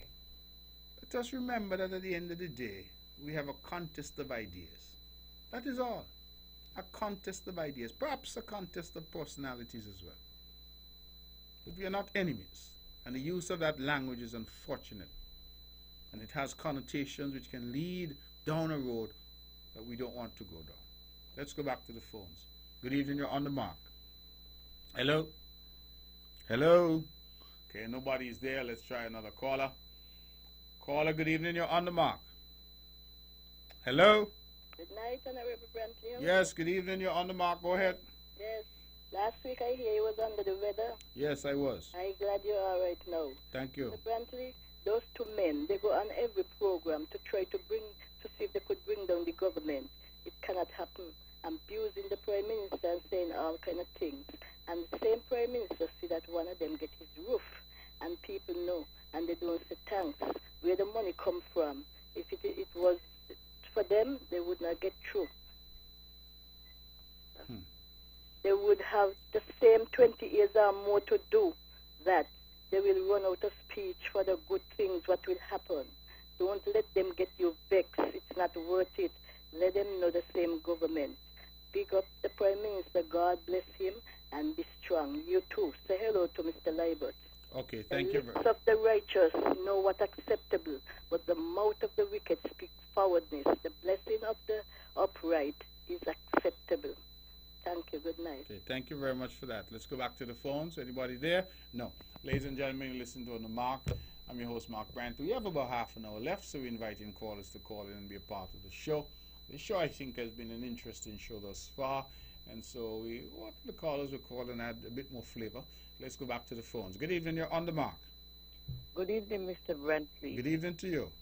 Yeah, Mrs. Myers, Supervisor Maud Smith Preschool. I'm just reminding the general public about our fun day on Friday the 26th, this coming Friday, from 11 to 6 p.m.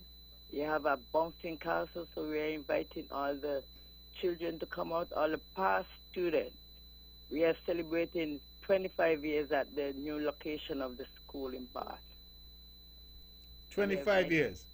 At the new location. Okay, okay. And 85 years since Teacher Maud started her little school. 85 years, wow. Yeah. So Okay. we're having different activities. Next week is a cocktail, and we will be launching Maud Smith Day. The same thing like you have Ivor Walters Day, we'll have the Maud Smith Day. Okay. So we'll be launching that. We have lots of things to eat. Okay. And I understand the CSS doesn't have any schools, so I'm inviting over my past students and their friends. All right. Bath Plainfield. And when is this again? Remind us. Friday, Uh-huh. from 11 to 6 at the Bath, the football field. Yes, 11 in to Bath. 6 on Friday. 11 to 6. Okay. Yes, thank you. All right. Thank you very much. And Mrs. Myers, please, if you can call me in the morning, I would appreciate it. Because you and I have that little something to I discuss about Maud Smith. Okay? Yeah, I will. Okay. Thank you. Okay. Yeah. All right. We are taking your calls at 869-469-1616, 869-469-1700. This is On the Mark. If you've just tuned in and you're listening to On the Mark, I'm your host, Mark Brantley, and we're here at Eastern Caribbean Zone Powerhouse, VON Radio, the voice of Nevis, 860 on your AM dial, www.vonradio.com. Mems Wallace is celebrating her birthday on Friday. I said happy birthday to her already, but guess what, Mems? Val in New York. You know how Val and them like to get their own special personal greeting because they don't want no greeting with everybody else. So Val says to tell you happy birthday. She just sent me a message and she says, please to tell Mem, she says happy birthday. So I just want you to know that I delivered Val's message to you so that there's no falling out between me and my darling Val. Okay? So happy birthday, Mems. That one is from Val in New York. Wishing you all the very best when your birthday comes on Friday. Okay, you see, this show is such a wonderful show. We talk about politics, we talk about social issues, we get birthday greetings, we send condolences, we congratulate people who have done well. It is really the people show in every sense, and I thank the people who have made this show so popular over all these years. We have about 25 minutes left, so we can certainly take some more calls. I was commenting earlier about the basketball courts, the tennis courts that we're doing, and I'm really happy that we've been able to do them. We don't have the resources to do all at once, but we've been doing them systematically around the island. And so we are making the commitment to the people of St. James, because we know that there's some there that need doing. We're making the commitment to the good people of Bath Village, because the court over there needs doing badly as well, that we will get to them very shortly, and we will ensure that they're all done and brought back to proper condition. I don't know if Bath Village fellas that play basketball. I don't know if they play cricket. I know they're superb at football. If my good friend Zanki is listening in the BVI, I tease him all the time, telling him Bath Village never produced any cricketers, and he would argue and start to name all the great cricketers from Bath Village. But football, I think they're probably the top footballing village in the island of Nevis, and I've been that way for many, many years. And so Bath Village, we are bringing the court back to life. We're coming there to do them shortly, and I want to make that commitment. So let's go back to the phones, therefore, and take some calls. Good evening, you're on the mark. Good evening, Mr. Vante, over here. Good evening to you, I'm fine. Tell me something. What's the problem with the hospital why they're not working on it right now? There was some minor glitches. I think that the work should resume very shortly. So there's some minor glitches. Yes. I was hearing that it's financial problem. Well, no financial problems. Just some, as I said, minor issues. I believe the Minister of Health, the Junior Minister of Health, has been charged with resolving the issues between the contractors, and that should be resolved very shortly. That's the latest information that I have, because of course that's an important project, and we've asked that things be brought back to normal as quickly as possible. Okay. All right? All right. Thank you very much for that. Okay, so we have about 25 minutes still, and so we continue to invite the calls. You know, the show isn't sweet if it's just me, so people need to call in and say what is on their minds. 869-469-1616. 869-469-1700. So tomorrow the Customs Department are going to rename the courier service, that area, after one of their former customs officers. We're inviting the general public, of course, to come and support that. I think that is happening at 9 o'clock. We have continued with the budget debates and discussions. The Nevis Island administration will get ready for our budget this year. During the budget, of course, we expect sometime maybe in December, early December, we'll have the budget debate, and so we'll deal with that as we move forward and to take the island forward into 2019. The phones are ringing again, so let me just break off and take this call. Okay, we've lost that caller. Caller, we're asking please to call back. The numbers, of course, you know. Let's take this call. Good evening, you're on the mark. What's up, the boss? I'm well, thank you. Good night to you, sir. How are you doing? I'm well, thank you. Good night to you. I'm calling from Bath Village. Yes. Yeah, this is the mighty Polo, Batman Polo. By Polo, before you say anything, Yeah. let me congratulate you on the success of your daughter. I commented on social media that she got a first-class degree. That is what the information that came to me. And I know, because I went to UWI and I fought for 3 years doing my degree to get close to a first class, and I never got close. So for somebody to get a first-class degree, I know they're not just tops, they're topper. And so she did a fantastic job, and I want to congratulate you and her mom. Now you could go ahead and say what you want to say. Yeah, so you don't know. That's what I'm calling to say. Oh, that's what you're calling to say? Well, you see, I didn't know that. I'm just saying to you then, you don't know the dad. The promotion from the dad, man. So, well, what I'm really calling to talk to you about, right? I mean, I was listening earlier, and I was saying something about Bath Village and the basketball. Yes. Court.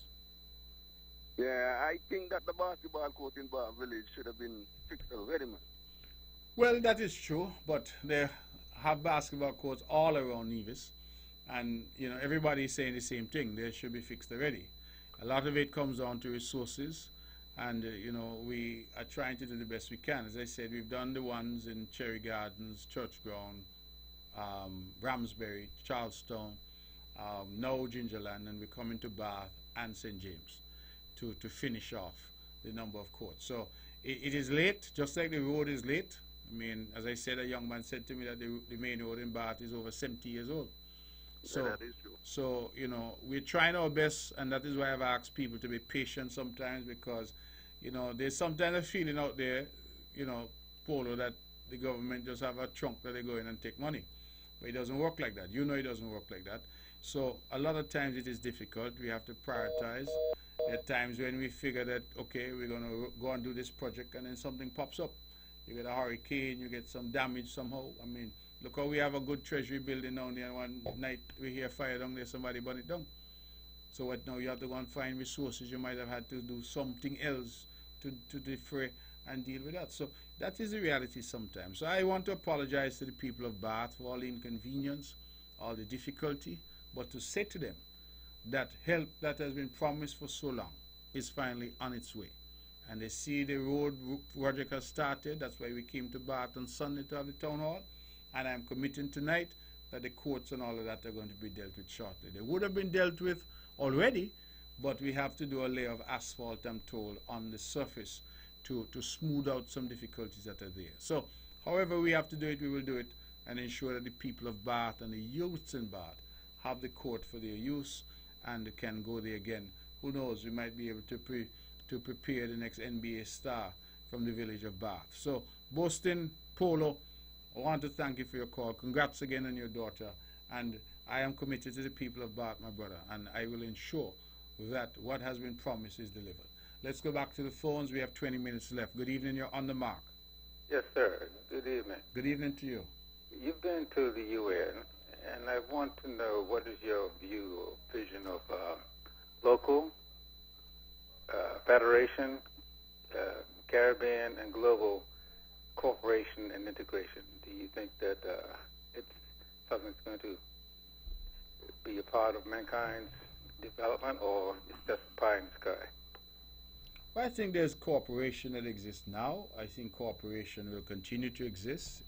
Cooperation ebbs and flows. The United Nations is an example of cooperation, but even there, you have issues that arise from time to time. I would like to remind people that even in families, even in marriages, issues arise from time to time. So one can expect that between nations, issues will arise from time to time. I think what the UN represents is a multilateral forum which allows us to resolve issues. You will recall that the UN would have come about after the Second World War. Yeah. And that was in fact the idea behind it, that it would be a forum to resolve issues before we got to the tragedy of war. But I think that the world, once it is inhabited by mankind, and once mankind continues as we are to be imperfect beings and have the frailties that we have, that the world will have difficulties, because people are people and people will behave badly from time to time. And I think that that is the reality of the world. It is not a UN, and I don't think any organization or any law or any rule will be able to fix it, because the flaw lies within us as human beings. We are not perfect beings. We have jealousy, we have rage, we have anger, we have envy, we have all of these things that fuel our actions. And as a consequence, I think that the world will have difficulty, because the world is run by men and women. Well, we also have the capacity to love thy neighbor as thyself, to even turn the other cheek. So although these things exist, but there's also another part of us that can go beyond that. Do you have a vision of the ultimate goal of humanity and us actually living up to the standards that have been promulgated by the leaders of the spiritual leaders of the past? No, but of course that is an aspiration. That is where we would like to get. But let us not fool ourselves that whilst we seek to get there, and whilst all of us would like to become that type of paragon of virtue, that not everyone will turn the other cheek, and not everyone will allow themselves to be guided by the higher ideals of which you speak. And so that is why I say that we are consumed as human beings with the frailties that define us. And so we aspire to be sure. We aspire to be good. We aspire to be better than we are. We aspire for peace and harmony and unity. But it is not always achievable. And that is why I think in most religions they preach of a time that will come when clearly we will have a paradise earth, or we will have a heaven, or whatever it is that we will have, to something that we look forward to, because I think that is a recognition that what we currently have ultimately will pass away. Well, the one part of that is that we have been conditioned to look for a Superman to come out of the sky and save us, yet the power lies within us, but we have to turn to the guidance. Why do you think we resist turning to guidance? Why do we turn for guidance? Why do we resist? Why do we resist? There's guidance in the Quran. There's guidance in the Bible. There's, Jesus said, the other sheep he has that another is fold. Their time will come to be one fold and one shepherd. Why do you think we continue to resist this beating our swords into plowshares and spears into pruning hooks? Because we're human. Simple answer. And as humans, we're imperfect beings. So why the promise then? No, the promise is there because there will be some, I think, who will seek to achieve that. There are others who Will not. No, I mean, there's an ultimate promise that swords will be beaten into plowshares. Yeah, but I'm saying that, well, that might be, and as I said, that is the promise of the Bible speaks of everlasting life and paradise, so the truth is that these things, I think, are what we aspire to. Along the way, not everybody is going to make it. I think we all acknowledge that because our makeup is just different.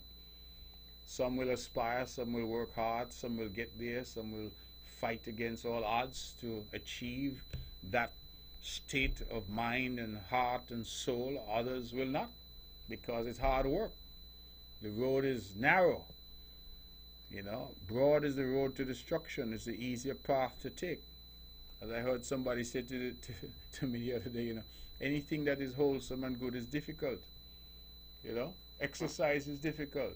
Eating properly is difficult. What tastes better, pizza or salad? So the truth of the matter is that this is the nature of things, and I believe that those things are said because they give us something that we work towards. Okay, well, I'll leave it there for now. All right, my brother. Thanks a lot for the discussion. We have about 14 minutes left, and we're taking your calls at 869-469-1616 and 869-469-1700. This is Mark Brantley, host of On the Mark Straight Talk Across the Narrows, and we're taking your calls, getting your opinions on what we've said tonight or something that you want to introduce. Please call in. Let's go to the phones. Good evening, you're On the Mark. Oh, good evening, Mr. Brantley. Good evening to you. And good evening to the listening public. Mr. Brantley, we all look to you for the way forward. There was an issue with Dominican passport. We get information of that from you. You seem to have gone silent. What is the position with that right about now, Mr. Brantley? I truly don't know, caller. I have not myself had a recent update. I know the matter was clearly before the court, and the matter was proceeding before the court. But I regret that you've caught me off guard. I do not have an update that I can give you at this moment. Oh, okay. All right. Look forward for some information in the future. Okay. All right. Thanks a lot for that. Okay. We're taking your calls, ladies and gentlemen. We have about 12 minutes left, so we do have an opportunity to take one or two more calls to get some more views and opinions on what has been said, what has not been said, what we've neglected to say. This is On the Mark, and On the Mark we take all shades of public opinion. I think tonight you've had a robust discussion, on many of the issues that are impacting us. We've looked at the transition within the Nevis Reformation Party. We have looked at the coming of the RSS, and I've had and tried to have had a conversation with the people of Bath Village, in the heart of my constituency of St. John's, my beloved Bath Village, and I have indicated to them what is happening, and trust and hope that some of the youngsters in particular will take advantage of some of the little employment opportunities that are being provided in the construction and roadworks projects that are being proposed for the good people of Bath. After long years of waiting, relief is finally at hand. Let's take some more calls. Let's go to the phones. Good evening, you're On the Mark. What happened to the fish them over there in the sink? Then I buy to be tonight. Well, that's okay. We deal with who calls and whoever is calling, and we are grateful to hear your voice. How is that? Good. All right, good. Let's go back to the phones. Good evening, you're On the Mark. Good evening, Mr. Brantley. Yes, good evening to you. I want to have a question. If election had to call today, which boundary would it be one on? My brother, you're asking a very, very good question. We've been having a debate. I've been having a debate with many people. So all I can tell you is what is my understanding. My understanding from what the Privy Council said was that if the House is dissolved for purposes of having an election, then the boundaries that were proclaimed by Denzel Douglas, then Prime Minister Douglas, would be the relevant boundaries. That the boundaries that he had sought to proclaim, that were stopped by the Privy Council, and therefore we contested the 2015 elections on the old boundaries, but that upon the next dissolution of the parliament, for purposes of an election, the Douglas boundaries would come into effect. I have since gathered from the Attorney General that there is an injunction in place, and that injunction prevents any reliance on any new boundaries. What that means in the context of a dissolution and a fresh election, I am quite not sure at this point. But what I do know is that the government is committed to appointing a Boundaries Commission and to get the work of the Boundaries Commission done so that the people of St. Kitts and Nevis can have a proper boundaries review and to ensure that we carry out the mandate that the law fixes. But the question that you ask, I think, is an important question. It is a very important question, and the answer to that question is also an important matter. And so I can look at it further for you, but I'm just giving you my off-the-cuff understanding of what the position is. Okay. Have a nice night. Okay, thank you very much for that. We have about 8 minutes left, and we're taking your calls. 869-469-1616, 869-469-1700. Those are the numbers to call. Dear friend of mine in Canada sent me a message to say it is 4 degrees in Canada. 4 degrees in Canada. And I'm saying to you, our beautiful nationals of St. Kitts and Nevis in Canada and in the United States and in the United Kingdom, in Europe, wherever you are, that it is nice and warm here in Nevis. You could go down to Pinnies right now and jump into the ocean. It is so beautiful. So come home for Christmas, please. Come and take in the carnival. Come and see your friends and family. Come home and be with us. As it gets cold there, you have a home that is warm and welcoming and looking forward to see you.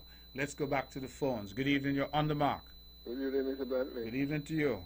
Just one little question. Sure.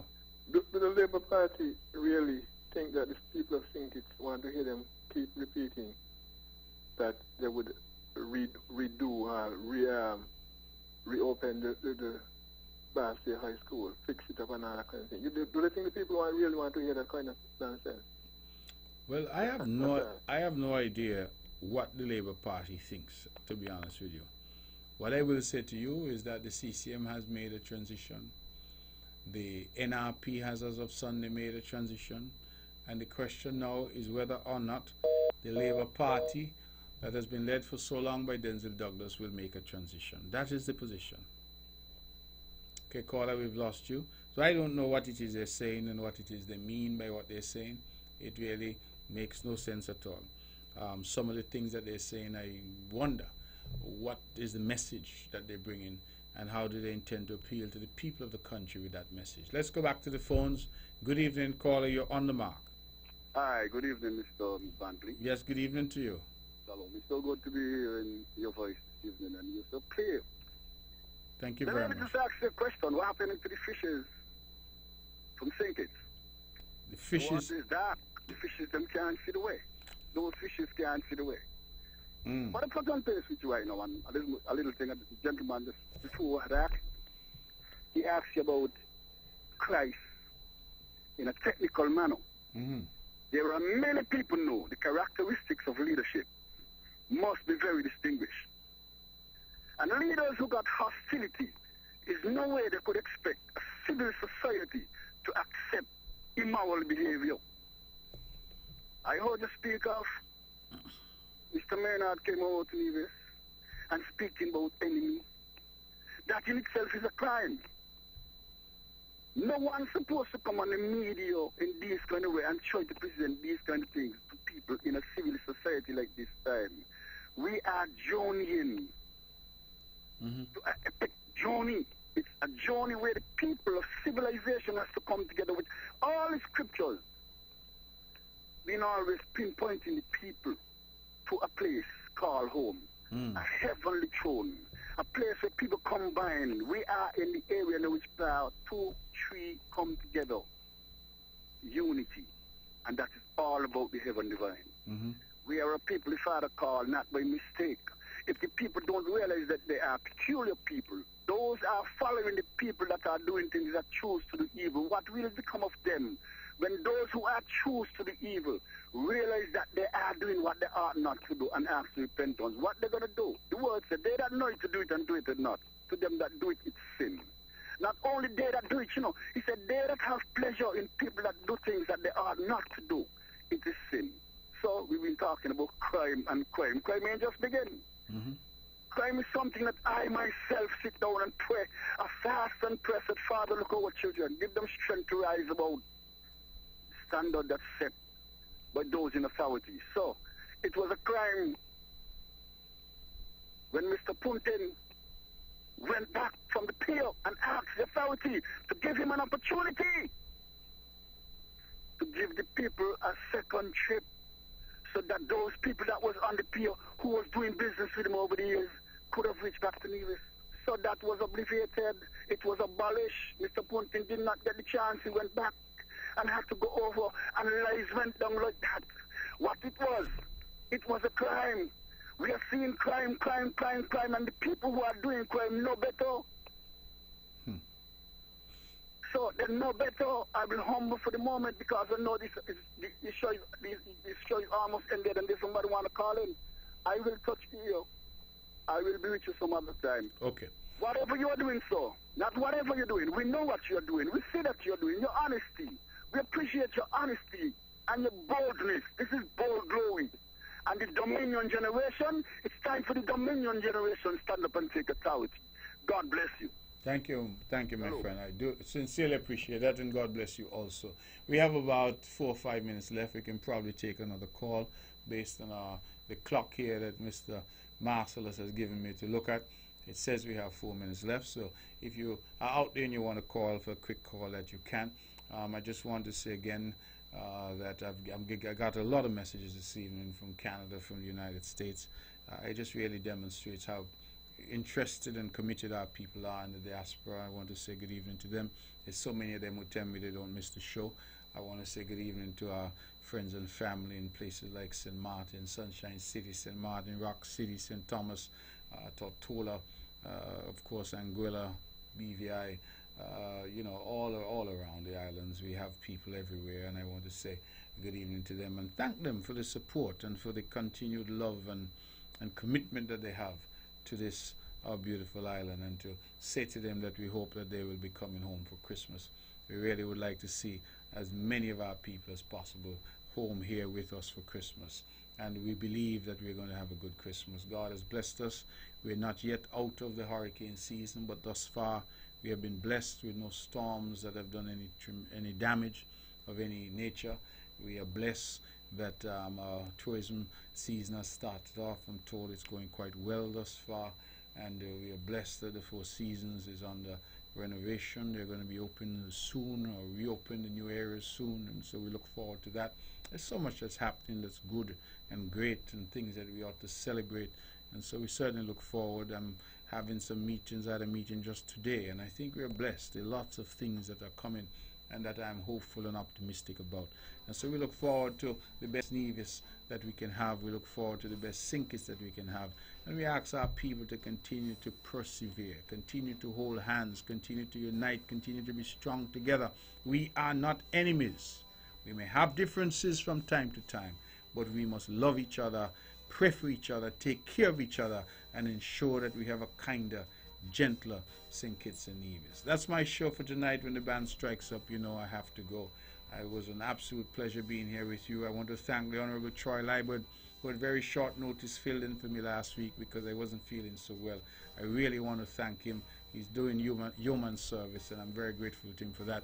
And I hope and trust that we continue from strength to strength together to build a better Nevis, a better St. Kitts, a better Federation, and a better world. Thank you. Good night, and God bless you.